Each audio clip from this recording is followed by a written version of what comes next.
మిత్రులారా, అమెజాన్ అనగానే మనకేమనిపిస్తుంది? దట్టమైన అడవులు, వింత జీవరాశులు, భూమి మీద వాతావరణాన్ని నియంత్రించే ఒక మహాద్భుతం. కానీ ఈ అందమైన చిత్రం వెనుక ఒక భయంకరమైన వాస్తవం దాగి ఉంది. ఇక్కడ చట్టం చాలాసార్లు కాగితాలకే పరిమితం.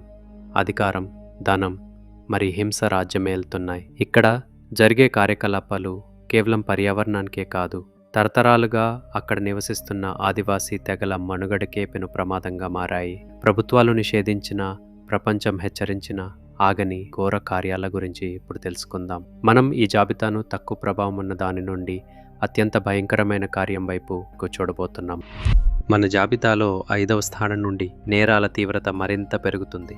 5వ స్థానంలో ఉన్నది ఆదివాసీల భూములను బలవంతంగా ఆక్రమించుకోవడం. అమెజాన్ అడవి కేవలం చెట్లు, జంతువుల నిలయం కాదు. అది వందలాది ఆదివాసీ తెగల ఇల్లు. వారి సంస్కృతి, వారి జీవనం, వారి అస్తిత్వం అన్నీ అడవితో ముడిపడి ఉన్నాయి. కానీ బంగారం, కలప మరియు భూమిపై కన్నేసిన బయట శక్తులు వారి పవిత్రమైన భూముల్లోకి చొరబడుతున్నాయి. ఈ ఆక్రమణల వలన ఆదివాసీలు వారి సొంత భూమి నుండి తరిమివేయబడుతున్నారు. వారి జీవనాధారాన్ని కోల్పోయి నిరాశ్రయులుగా మారుతున్నారు. చట్ట ప్రకారం ఈ భూములు వారివే అయినా ఆ చట్టాలను అమలు చేసే నాథుడే కరువయ్యాడు. 4వ స్థానంలో ఉన్నది ఒక నిశ్శబ్ద హంతు. అదే పాదరసం. అక్రమ బంగారు గనుల తవ్వకంలో మట్టి నుండి బంగారాన్ని వేరు చేయటానికి పాదరసాన్ని విరివిగా వాడతారు. ఈ ప్రక్రియలో టన్నుల కొద్దీ అత్యంత విషపూరితమైన పాదరసం నదులలోకి, నీటి వనరులలోకి కలుస్తుంది. నీటి ద్వారా చేపల శరీరంలోకి, ఆ చేపలను తినే మనుషుల శరీరంలోకి ప్రవేశిస్తుంది.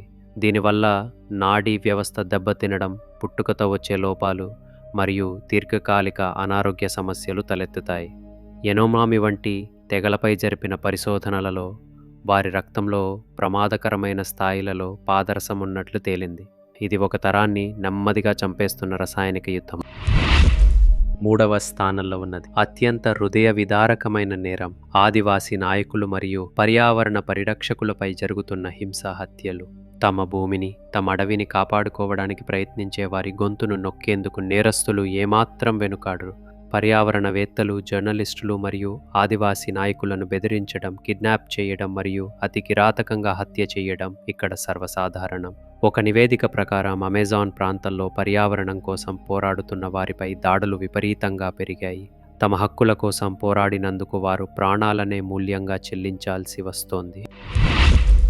ఇక మన జాబితాలో 2వ స్థానంలో ఉన్నది మిగిలిన అనేక నేరాలకు మూల కారణమైన ఒకే ఒక కార్యకలాపం: అక్రమ బంగారు గనుల తవ్వకం. బంగారం ధరలు ఆకాశాన్ని అంటుతున్న కొద్దీ అమెజాన్లో అక్రమ మైనింగ్ ఒక మహమ్మారిలా వ్యాపిస్తోంది. బ్రెజిల్, వెనిజులా, కొలంబియా సరిహద్దుల్లోని ఎనోమామి, కాయపో వంటి ఆదివాసీల భూముల్లో వేలాది అక్రమ గనులు వెలిశాయి. ఈ మైనింగ్ కోసం అపారమైన అటవీ ప్రాంతాన్ని నేలమట్టం చేస్తున్నారు. గ్రీన్పీస్ లాంటి సంస్థలు మార్చి 2025లో జరిపిన పరిశీలనలో ఈ కార్యకలాపాల తీవ్రత బయటపడింది.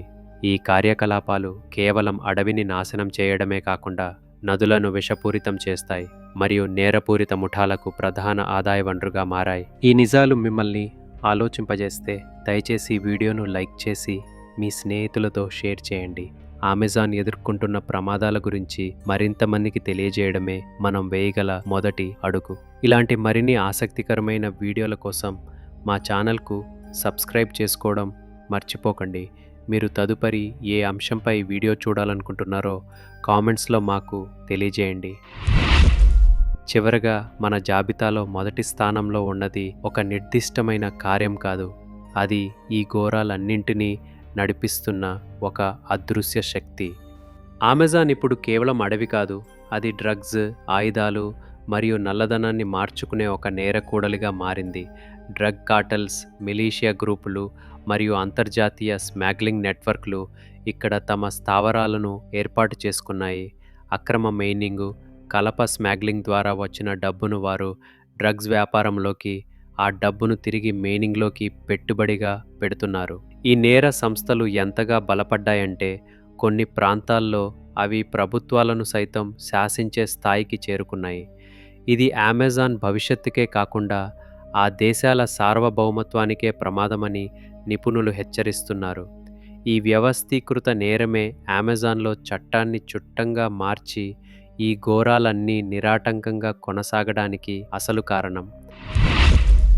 చూశారు కదా మిత్రులారా, భూమికి ఊపిరితిత్తులైన అమెజాన్ అడవులు ఎలా మానవ అత్యాశకు నేరాలకు బలైపోతున్నాయో, అక్రమ మైనింగ్ నుండి వ్యవస్థీకృత నేరాల వరకు ప్రతి కార్యం ఈ అద్భుతమైన పర్యావరణ వ్యవస్థను మరియు అక్కడి అమాయక ప్రజలను నెమ్మదిగా నాశనం చేస్తుంది. గతంలో అటవీ నిర్మూలనను తగ్గించడంలో కొంత పురోగతి కనిపించిన 2025 మొదటి అర్ధభాగంలో పరిస్థితి మళ్లీ విషమించింది. ప్రమాదం ఇంకా తొలగిపోలేదని చూపిస్తుంది. ఈ విధ్వంసం ఆగాలంటే కేవలం ప్రభుత్వాల చర్యలు మాత్రమే సరిపోవు. వినియోగదారులుగా, ప్రపంచ పౌరులుగా మనం కూడా బాధ్యత వహించాలి. ఈ అడవుల నుండి వచ్చే అక్రమ ఉత్పత్తులను తిరస్కరించాలి. అమెజాన్ పరిరక్షణ కోసం పనిచేస్తున్న సంస్థలకు మద్దతివ్వాలి. మనమందరం కలిసికట్టుగా పోరాడితేనే భవిష్యత్ తరాలకు ఈ పచ్చని స్వర్గాన్ని మనం అందించగలం. లేకపోతే చరిత్రలో అమెజాన్ అనే ఒక అద్భుతమైన అడవి ఉండేదని చెప్పుకోవడానికి మాత్రమే మిగులుతుంది.